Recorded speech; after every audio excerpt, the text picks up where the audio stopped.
Thank you, Rena. So if you're looking for something to do this weekend to get into that Halloween spirit early, you might want to go south to Farmington and go past more than a dozen houses that are lit up with a whole lot more than just carved pumpkins. As Kent explains tonight, one of the displays you'll see, though, is hiding a pretty heartwarming surprise.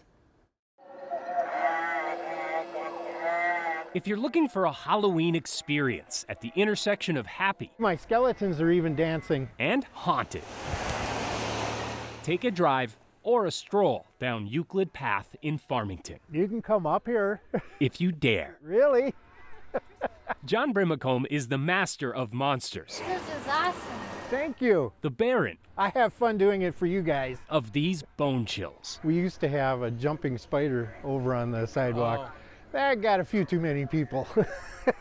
He's dialed in his display with dozens of creatures, both bought and built over the last 3 decades. Just one or two things to look at, huh? And on Halloween, the only place more crowded than his yard It's going to be a colder one. is his porch. When we first moved in here, we asked the kids across the street, how many trick-or-treaters did you guys get? And they said, oh, 3 bags will do you. And I looked at him, I said, seriously, you better buy more.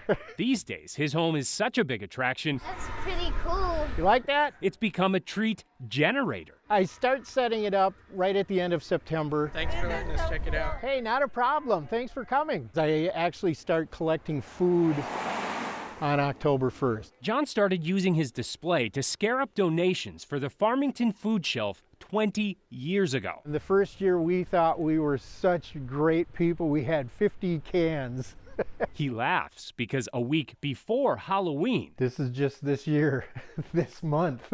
he's already brought in 500 pounds of food. That shows just how much the community really appreciates other people. It's quite impressive to see. It also shows how John earned his title at the food shelf. Mr. Halloween. But he says none of it would have happened without Mrs. Halloween. When my wife and I got married, I didn't know that she was also into Halloween. I didn't realize she was going to actually supplement my addiction. His wife Susie really did set the table for this frightful feast. Their food goes right through them. She was the treat to his trick every step of the way until she passed away in 2020. She had 5 different cancers, 8 different times, over 18 years.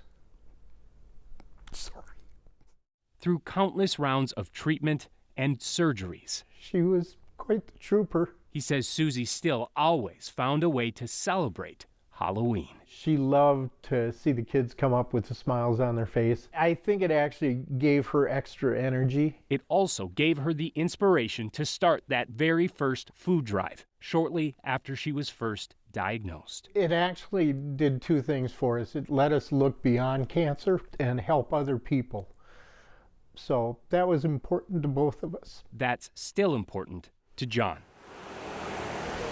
which is why he's enlisted some haunting help from his grandsons. He's the one that's going to inherit all my Halloween stuff. I started back in 8th grade. It's fun scaring adults because they least expect it.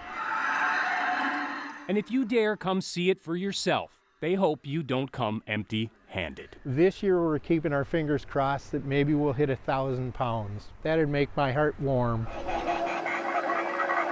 It's always worth it if I get one more can. 1,000 pounds? Oh, we can do better than that. The Farmington Food Shelf told Kent that the Halloween food drive John and Susie started inspired a lot of other homeowners around there to do the same thing, and they say this year it's needed more than ever at a record time of need. So we best get down to Farmington and start doing some donations, and we have the information on where it is and the houses and what items they need on our website at KARE11.com.